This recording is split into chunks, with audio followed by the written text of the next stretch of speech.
A flashy tech CEO and you both hit a $10 million net worth.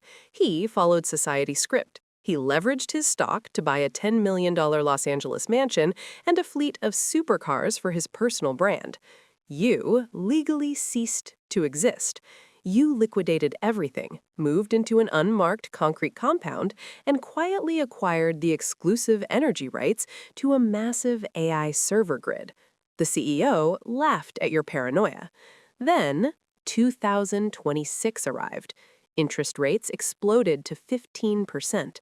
The AI bubble fractured, and the banks seized the CEO's entire life in 48 hours. He is currently weeping on live television. Meanwhile, the surviving tech monopolies desperately need the exact power grid you control. You didn't just survive 2026, you absorbed the CEO's foreclosed empire for pennies without leaving your compound. He played a game of digital clout. You built a sovereign fortress. Welcome to your life as a trillionaire. Here is the hidden blueprint that makes your reality mathematically possible. The immediate transition from mere wealth to absolute sovereignty requires the complete abandonment of cash as a metric of success. Society programs the masses to chase salaries, flashy cars, and bank balances. The middle class trades labor for fiat currency. The traditional millionaire trades equity for fiat currency.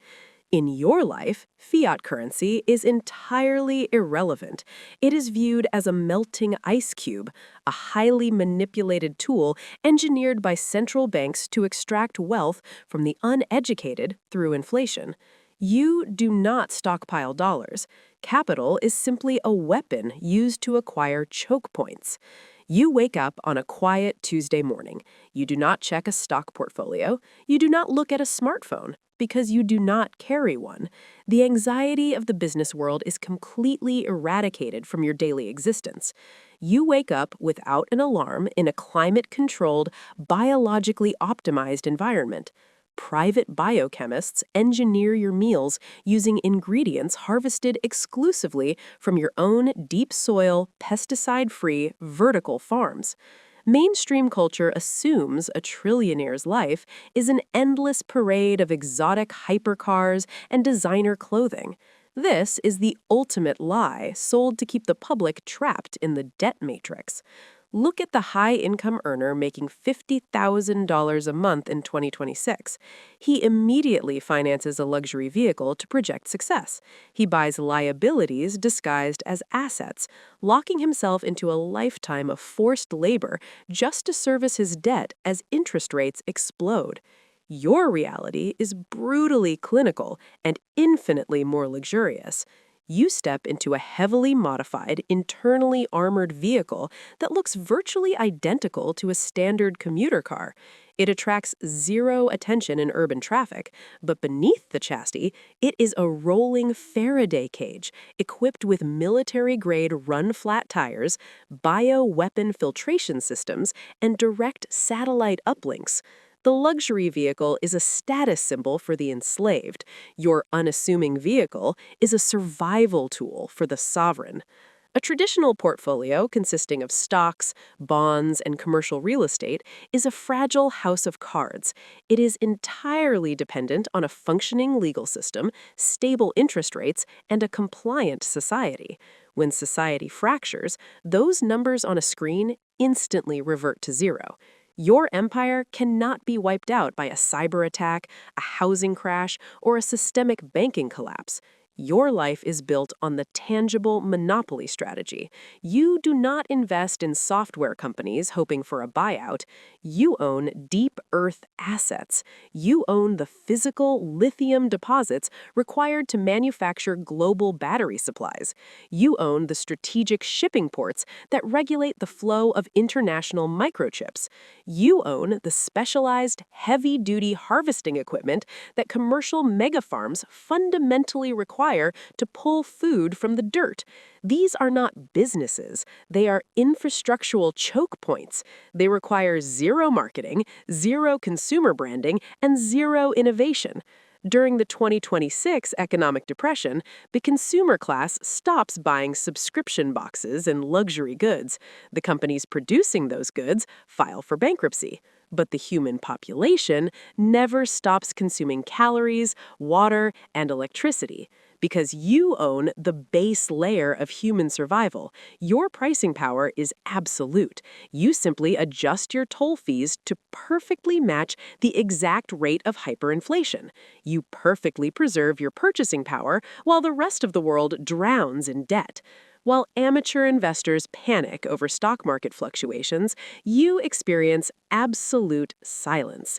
You own the physical, deep-sea fiber-optic cables that allow those frantic stock trades to execute.